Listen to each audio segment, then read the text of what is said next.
Welcome America to the 6 o'clock news. Tonight, we have truly tragic news which is only just breaking. Our president, John F. Kennedy, has been assassinated.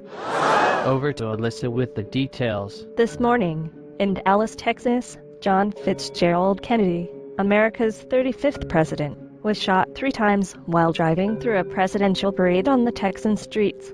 He was hospitalized but quickly died on the operating table. Such an awful tragedy. Of course, we will keep you, the audience, informed as we gain more details. Wait there, Josh. We have an update on the assassin. We have received word that the man responsible is the 24-year-old Lee Harvey Oswald. He is confirmed to be a former member of the Soviet Union. Could these ties have any relation to his motives for murder? We are very lucky right now to be receiving news as fast as it can come, Alyssa, as we have more solid information on Oswald. He has been arrested after fleeing the 6th floor of the Texas School Book Depository, where he was employed, and where spent rifle shells and a Carcano rifle was found. Eyewitnesses believe this is where the shots came from. Police have apprehended him in a movie theater nearby. And on that note, I'm afraid to announce that is all we have time for this evening. Tomorrow on our morning coverage we will be sure to continue into the details of this gruesome tragedy. Good night, and good news. Please keep the Kennedy family in your prayers. Good morning, America, and welcome to Mornings with Mac and More. This morning we will discuss the retrospect of the life of Lee Harvey Oswald, the man who shot down our president yesterday evening. Sorry to interrupt, but I have to say, this is all so much to take in. I can't be the only one who really appreciated Kennedy as a president. His wife, his parents, and his staff, who were especially loyal to JFK, must be shattered. I agree, Josh. In light of the assassination, the whirlwind of rumors concerning John F. Kennedy's life may never be revealed. But before we were distracted, you had a piece about Lee Harvey Oswald.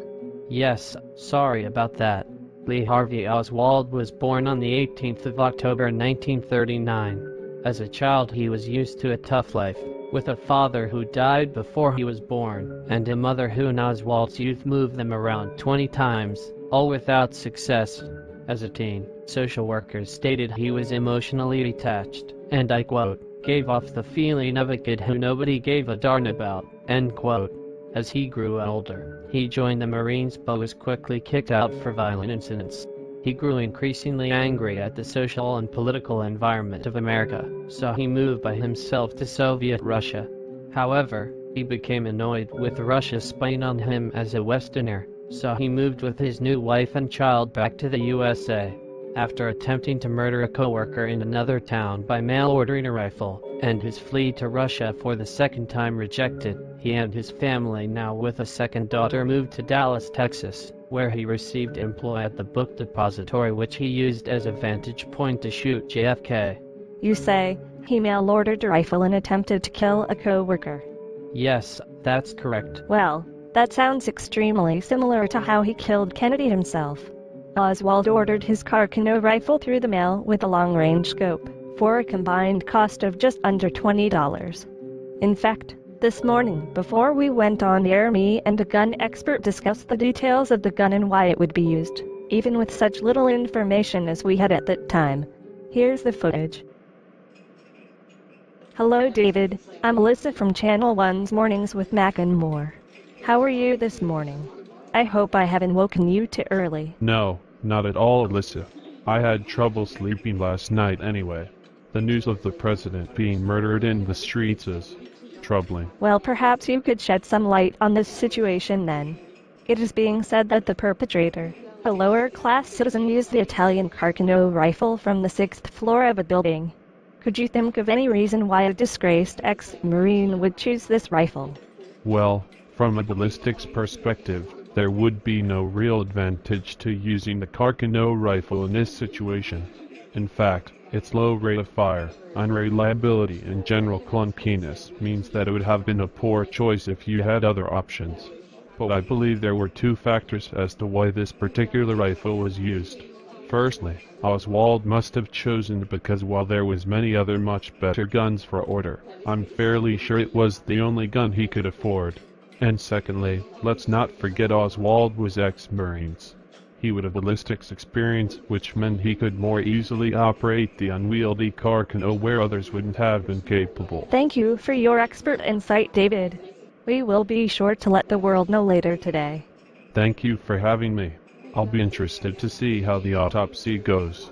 It is the president. I would expect the autopsy to be clear-cut and decisive. What an oddly specific thing to say. That, of course, was filmed an hour before our program started, but I'm afraid that will be it for today's broadcast. Tune in tonight for the exclusive insight on John Kennedy's autopsy. What will it uncover? Tune in at 6 o'clock to find out on our afternoon coverage.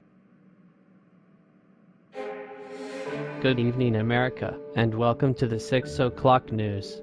This evening our news is an international affair. We have the official results of the autopsy, and I'm sure David the ballistics expert will be disappointed to hear this, but it is a failure of national proportions. Graphic photographs are being released and experts are calling it a massive blunder. Over to Alyssa with the full report. Thank you, Josh. Over the day, autopsy surgeons have been working meticulously to prepare a proper autopsy report on exactly how Kennedy was killed, where the bullets entered and exited, and all the key details on where the bullet went, is what I would say if that were in fact true. However, the operation went significantly worse, to the point where it was baffling. Between the photographs of the entry wounds being extremely unclear due to his head not being shaved, to bullet and exit wounds not being accounted for, to the simple fact that the surgeons, who were military surgeons, not actually trained to perform regular autopsy let alone that of the deceased president. This is truly confusing and demoralizing for hopes of finding out how and why this decent man was assassinated.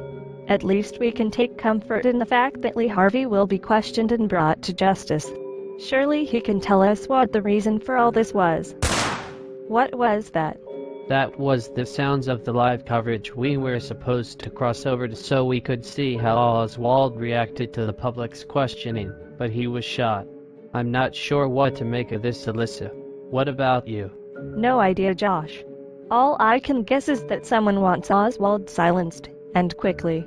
They wanted Oswald dead before he could inform the police of his motives. Either that, or some fierce patriot was so incensed that this man had killed the president. He got revenge without seeing the full picture. Well, we're now achieving information that the assassin of the assassin is a man named Jack Ruby, a nightclub owner with mob affiliations. Do the mob have something to do with this? Who could know, Alyssa? America is currently in a state of nationwide shock. Conspiracies are running wild. Many don't feel safe in their homes, and most importantly, people are becoming hostile to Russia, which could spark the Cold War into action. Unfortunately, this is all we have time for this evening.